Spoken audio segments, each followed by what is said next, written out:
Hi ఈరోజు మనం ఒక ఇంట్రెస్టింగ్ పోర్ట్ఫోలియో గురించి మాట్లాడుకుందాం.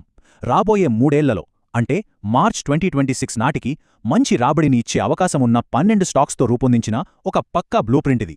కేవలం స్టాక్స్ లిస్ట్ కాదు, దీని వెనుక ఒక బలమైన నమ్మకం, రీసెర్చ్ ఉన్నాయి.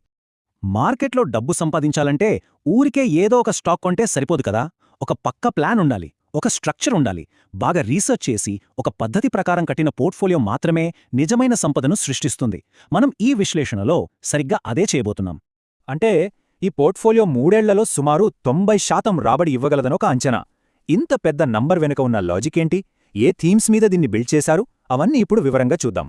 అయితే ఒక ముఖ్యమైన విషయం చెప్పాలి, ఇది సెబీ రిజిస్టర్డ్ ఇన్వెస్ట్మెంట్ సలహా అస్సలు కాదు. ఈ విశ్లేషణ అంతా సమాచారం కోసం మాత్రమే. సో ఏదైనా నిర్ణయం తీసుకునే ముందు మీ సొంతంగా రీసెర్చ్ చేయడం మాత్రం మర్చిపోకండి. సరే, మన మొదటి థీమ్లోకి వెళ్ళిపోదాం. అదేంటంటే ది ఆస్పిరేషనల్ కన్జ్యూమర్. అంటే ఇప్పుడు ఇండియాలో జనాల ఆకాంక్షలు పెరుగుతున్నాయి, వాళ్ళ జీవన శైలి మారుతోంది. దానివల్ల లాభపడే కంపెనీలు ఏవి? Lemon tree hotels. దీని వెనుకున్న లాజిక్ చాలా సింపుల్, కానీ చాలా పవర్ఫుల్. ఇప్పుడు చూడండి, ఇండియాలో టూరిజం, బిజినెస్ ట్రావెల్ అన్ని పీక్స్లో ఉన్నాయి. కానీ దానికి తగ్గట్టు హోటల్ రూమ్స్ ఉన్నాయా? లేవు. డిమాండ్ ఎక్కువ, సప్లై తక్కువ. ఈ గ్యాప్ని లెమన్ ట్రీ భలే క్యాష్ చేసుకుంటోంది. వాళ్ళ కొత్త స్ట్రాటజీతో, అంటే సొంతంగా బిల్డింగ్స్ కట్టకుండా అసెట్ లైట్ మోడల్లో వెళ్తూ గదిరేట్లు కూడా 15-19% పెంచుతున్నారు. సో లెమన్ ట్రీ అంటే ఒకటే మాట, డిమాండ్ ఉంది, సప్లై లేదు. ఇక జొమాటో, దీన్ని చాలామంది ఇంకా ఫుడ్ డెలివరీ కంపెనీ అనే అనుకుంటారు. కానీ అసలు కథ అది కాదు. అసలు గేమ్ చేంజర్ ఏంటంటే బ్లింకిట్. 10 నిమిషాల్లో డెలివరీ. ఇది క్విక్ కామర్స్లో ఒక పెద్ద విప్లవం. ఆల్రెడీ బ్లింకిట్ లాభాల బాట పట్టింది. సో జొమాటోని ఫుడ్ కోసం కాదు, ఫ్యూచర్ అయిన క్విక్ కామర్స్ కోసం చూడాలి. PNB housing finance. ఇది ఒక క్లాసిక్ టర్న్ అరౌండ్ స్టోరీ. అంటే ఒకప్పుడు చాలా సమస్యల్లో ఉండి ఇప్పుడు బలంగా తిరిగి వస్తున్న కంపెనీ. దీనికి అతిపెద్ద ప్లస్ పాయింట్ ఏంటంటే రాబోయే రోజుల్లో ఆర్బీఐ వడ్డీ రేట్లు తగ్గించడం మొదలుపెడితే వీళ్ల లాభాలు నేరుగా పెరిగిపోతాయి. ఎందుకంటే వాళ్ల మార్జిన్లు పెరుగుతాయి. అందుకే మార్గన్ స్టాన్లీ లాంటి పెద్ద సంస్థలు కూడా దీనిపై చాలా పాజిటివ్గా ఉన్నాయి.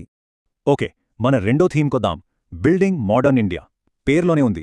ఆధునిక భారతదేశ నిర్మాణంలో, అంటే ఇన్ఫ్రాస్ట్రక్చర్లో అటు ఫిజికల్గా ఇటు డిజిటల్గా కీలక పాత్ర పోషిస్తున్న కంపెనీల గురించి ఇప్పుడు చూద్దాం. రియల్ ఎస్టేట్ రంగంలో 2 ఇంట్రెస్టింగ్ కంపెనీలు, అనంతరాజ్, లోధా.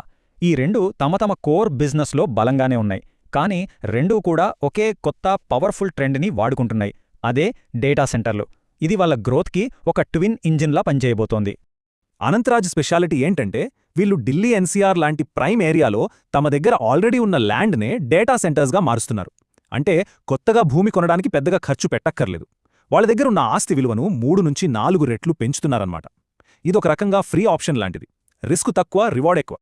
ఇక లోధా. ఇది ఇండియాలోనే ఒక ప్రీమియం రియల్ ఎస్టేట్ బ్రాండ్. వాళ్ళ బ్రాండ్ పవర్, స్కేల్ చాలా పెద్దది. దానికి తోడు ఇప్పుడు 1,00,000 కోట్ల రూపాయల భారీ డేటా సెంటర్ డీల్ కూడా కుదుర్చుకున్నారు. దీనివల్ల వాళ్లకు రెగ్యులర్గా స్థిరంగా ఆదాయం వస్తోంది. సో లోధా అంటే కేవలం ఇళ్ళు అమ్మడం కాదు, ఇండియా డిజిటల్ ఫ్యూచర్ని నిర్మించడం కూడా. మన నెక్స్ట్ కంపెనీ జీఆర్ ఇన్ఫ్రా. చూడటానికి ఇదొక సాధారణ ఇన్ఫ్రా కంపెనీలా అనిపించొచ్చు, కానీ మార్కెట్ దీన్ని సరిగ్గా అంచనా వేయట్లేదు. ఇది ఒక డీప్ వాల్యూ స్టాక్. ఎందుకో చూపిస్తాను. ఇక్కడ చూడండి, విషయం చాలా క్లియర్గా ఉంది. జీఆర్ ఇన్ఫ్రా పీఈ రేషియో కేవలం 8 రెట్లు. అదే వాళ్ళ సెక్టార్లో ఉన్న మిగతా కంపెనీల సగటు పీఈ 25-28 రెట్లుంది. అంటే దాదాపు 3 రెట్లు తక్కువ. ఇంత పెద్ద వాల్యుయేషన్ గ్యాప్ ఉందంటే క్వాలిటీ కంపెనీ చాలా తక్కువ ధరకు దొరుకుతోందని అర్థం. సుజ్లాన్ ఎనర్జీ. దీని కథ ఒక బ్లాక్ బస్టర్ సినిమా లాంటిది. 2019లో దాదాపు దివాలా అంచున, పీకల్లోతూ అప్పుల్లో ఉంది. అక్కడ నుంచి అద్భుతంగా కోలుకొని ఇప్పుడు అప్పులు తీర్చేసి నెట్ క్యాష్ పాజిటివ్ కంపెనీగా మారింది. అంతేకాదు, వాళ్ళ చేతిలో ఇప్పుడు 2 ఏళ్లకు సరిపడా ఆర్డర్లున్నాయి. ఒక టర్న్ అరౌండ్ స్టోరీ ఎలా ఉండాలో చెప్పడానికి సుజ్లాన్ ఒక పర్ఫెక్ట్ ఉదాహరణ. ఓకే, ఇప్పుడు మన చివరి థీమ్కు వచ్చేశాం. The global power house. అంటే కేవలం ఇండియాలో మాత్రమే కాదు, ప్రపంచవ్యాప్తంగా సత్తా చాటుతున్న ఇండియన్ కంపెనీల గురించి మాట్లాడుకుందాం. ఐటీ సెక్టార్లో కోఫోర్జ్ చాలా స్పెషల్. ఇది అందర్లాంటి ఐటీ కంపెనీ కాదు.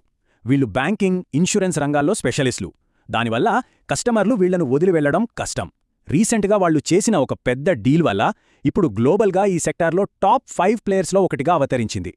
సో కోఫోర్జ్ అంటే స్పెషలైజ్డ్ నైపుణ్యం. Time Technoplast. వీళ్లు కాంపోజిట్ సిలిండర్ల తయారీలో లీడర్స్.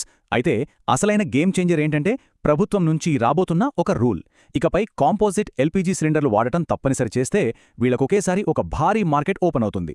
ప్రభుత్వ పాలసీలు ఒక కంపెనీ భవిష్యత్తును ఎలా మార్చేస్తాయో చెప్పడానికి ఇదొక మంచి ఉదాహరణ. త్రివేణి టర్బైన్. ఇది తన ఫీల్డ్లో ఒక గ్లోబల్ ఛాంపియన్. ఇండస్ట్రియల్ స్టీమ్ టర్బైన్ల తయారీలో ప్రపంచంలోనే నంబర్ 2. ఇప్పుడు యూరోప్, అమెరికా లాంటి కొత్త మార్కెట్లలోకి కూడా వెళుతున్నారు. వాళ్ల పర్ఫార్మెన్స్ కూడా చాలా స్ట్రాంగ్గా ఉంది.